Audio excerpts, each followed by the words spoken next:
I'm Mark Kingsbury, and I'm here today with the Minnesota Council of Teachers of Mathematics High School Task Force. We have some recommendations for implementing the new Minnesota math standards. So first, I'd like to talk about who is the High School Task Force. The High School Task Force met once a month from August of 2024 through April 2025.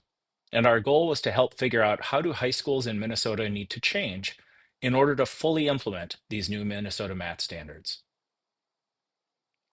We come from every corner of the state, and we're not just high school teachers. We have middle school representation, college level folks, folks from administration, as well as folks from the Minnesota Service Cooperatives. The task force recognizes that high school mathematics aims to serve all students, regardless of their post-high school goals, and districts should consider our recommendations thoughtfully in order to build a math experience that ensures that schools prepare each and every student for effective participation in society, including their careers, post-secondary education, and in their daily living. So for our guiding documents, we studied the 3R's book, High School Mathematics Reimagined, Revitalized, and Relevant. That was published by the National Council of Teachers of Mathematics in the fall of 2024. We also spent a good deal of time looking at the 2022 Minnesota math standards, which were made final on April 7th of 2025. The Career, College, and Community Readiness Vision Statement is found near the beginning of the 2022 standards document. I highly recommend reading it. At the end, our task force made 3 recommendations for high school math that were based on these standards. Please note that our recommendations are just that, recommendations and not requirements. Minnesota is a state with local values and local control of education. The Minnesota Council of Teachers, the MCTM, can't tell you what to do, but we can work really hard to come up with what we believe are some good ways to fully implement these new standards. And so our first recommendation is that the equivalent of 1 year in a 3-year high school course sequence should be dedicated to the data and probability benchmarks. We're specific about saying the equivalent of 1 year because it's possible you won't be able to fit an entire stats class or data and probability class. But there is a large increase in the number of benchmarks. Nearly 1/3 of the 78 high school benchmarks fall under the data and probability strand. It's a big increase from the previous standards. And when you couple that with a nationwide emphasis on data literacy, it's clear that we need to do this right. Please take a look at the task force recommendations document linked in the description below to find some possible ways that you could fit these benchmarks into your 3 high school math courses.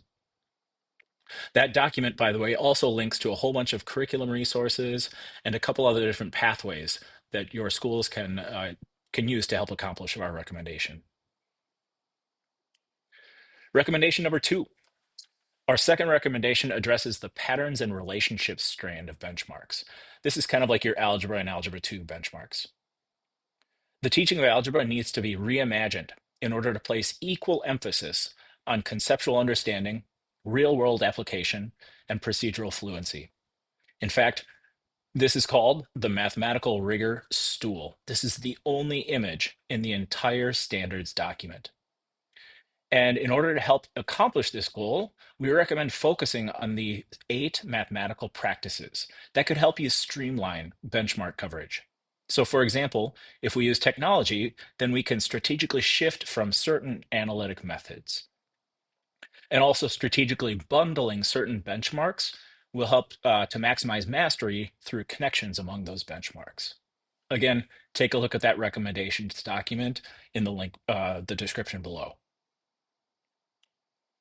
And then finally, recommendation number 3. Schools should consider offering choice pathways in required math courses based on students' interest in potential career paths, most likely as a choice for the students' 3rd-year courses.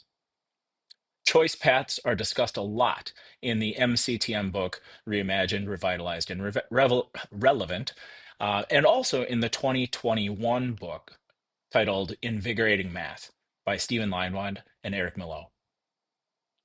It's worth mentioning that offering pathways is not the same as tracking.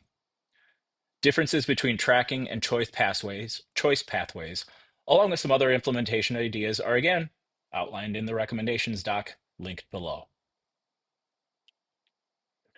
Our third recommendation reflects ideas from this career, college, and community readiness vision statement. By providing students choice in their mathematics programming, it'll help us to prepare each and every student for effective participation in society. Thanks for listening. And for more information, I do recommend you visit the MCTM website. You can read our recommendations document at the shortened URL you see on the screen, or you can use the QR code, or you can visit us at mctm.org. And by the way, while you're at mctm.org, make sure you check out all of our summer